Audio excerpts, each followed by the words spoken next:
আজি হৈছে 16 অক্টোবৰ। আজিৰ সন্ধিয়াৰ কেইটামান গুৰুত্বপূৰ্ণ খবৰ আপোনালোকৰ মাজলৈ লৈ আহিছো। প্ৰথমটো খবৰ হৈছে যে প্ৰথমবাৰলৈ কেমেৰাৰ সন্মুখত মুখ খুলিছে ছিংগাপুৰৰ ইয়ট পাৰ্টিত থকা প্ৰবাসী অসমীয়া দীপজ্যোতি হাজৰিকাই। তো সেইদিনাখনি কি হ'ল কি নহয় সেইখিনি SIT আগত সেইখিনি কৈছে আৰু কেমেৰাৰ আগত কৈছে যে সেইখিনি বিশেষকৈ ক'ব নোৱাৰি, যিহেতু সেইখিনি তেওঁলোকক জেৰা চলাই আছে আৰু এতিয়া পোনপ্ৰথমবাৰৰ বাবে কেমেৰাৰ সন্মুখত সেইখিনি মুখ খুলিছে, কৈছে কি নাই হোৱা সেইখিনি তদন্ত বিচাৰিছে, দোষীয়ে উচিত শাস্তি পাব লাগে বুলি তেনেদৰে কৈছে।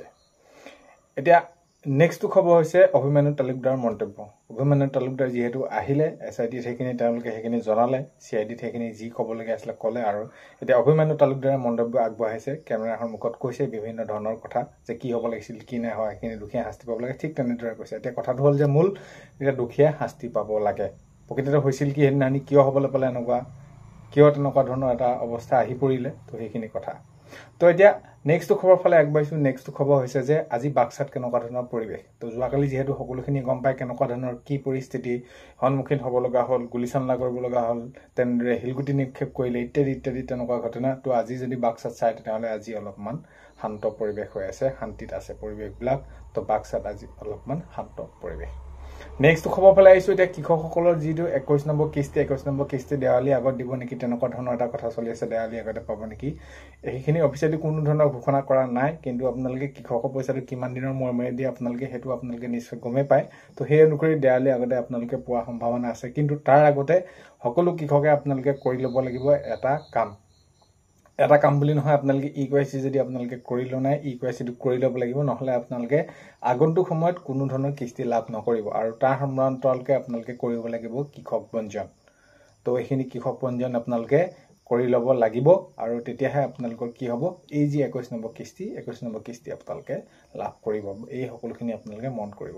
নেক্সট খবৰ হৈছে মুকলি আকাশৰ তললৈ অহাৰ পথ প্ৰশস্ত অজয় ফুকনৰ। যিহেতু আপোনালোকে গমেই পায় জুবিনাৰ মৃত্যুৰ পিছত কেনেকুৱা ধৰণৰ কি পৰিস্থিতি হৈছিলে, অজয় ফুকনক তেনেদৰে সেইখিনি গ্ৰেপ্তাৰ কৰি কেনেকুৱা ধৰণৰ সেইখিনি শাস্তি দিছিলে বা এনেকুৱা ধৰণৰ সেইখিনি খবৰখিনি পাইছে। এতিয়াতো মুকলি আকাশৰ তললৈ অহাৰ পথ প্ৰশস্ত হৈছে অজয় ফুকনৰ, এইখিনি ক্ষেত্ৰত আপোনালোকে খবৰসমূহ পাই আছে।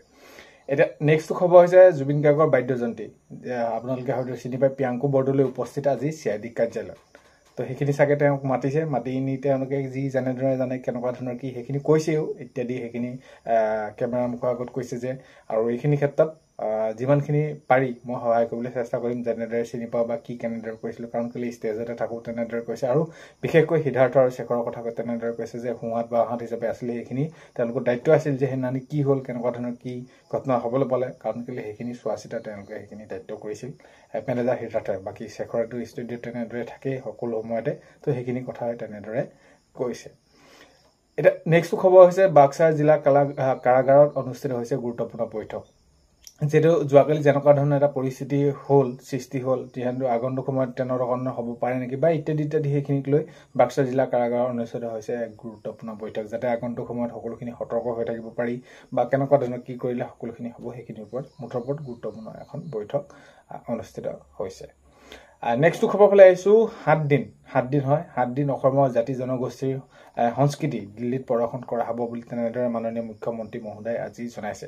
7 দিন ধৰি বিভিন্ন জাতি জনগোষ্ঠীৰ যি সংস্কৃতি আছে তেনেদৰে দিল্লীত প্ৰদৰ্শন কৰা হ'ব বুলি মাননীয় মুখ্যমন্ত্ৰী মহোদয়ে জনাইছে। যিহেতু আজি এতিয়া আপোনালোকে গমে পায়, আজি জুমুৰাই বিনন্দীয়া সেইখিনি যি অনুষ্ঠান হৈছিলে, সেইখিনি টকা দিয়া সেইখিনি 25,000কৈ সেইখিনি আজি তেনেদৰে সেইখিনি কৰিছে। তো সেইখিনি ক্ষেত্ৰত মাননীয় মুখ্যমন্ত্ৰী মহোদয়ে তেনেদৰে সেইখিনি জনাইছে। তো নেক্সটটো খবৰ ফালে আহিছোঁ। নেক্সটটো খবৰ হৈছে যে আৰক্ষী জিম্মা শেষ হোৱাৰ পাছত ক'ত ৰখা হ'ব শেখৰজ্যোতি গোস্বামী আৰু অমিত মহন্ত। যিহেতু এতিয়া যোৱাকালি আপোনালোকে গম পাইছে কেনেকুৱা ধৰণৰ পৰিস্থিতি হৈছে, আৰু সেইখিনিক লৈ এটা প্ৰশ্ন হৈছে বা এইখিনি ক্ষেত্ৰত নিশ্চয় যোজা চলাইছে যে আৰক্ষী জিম্মা শেষ হোৱাৰ পাছত ক'ত ৰখা হ'ব এহেঁতলোকক, শেখৰজ্যোতি গোস্বামী আৰু অমিত মহন্তক।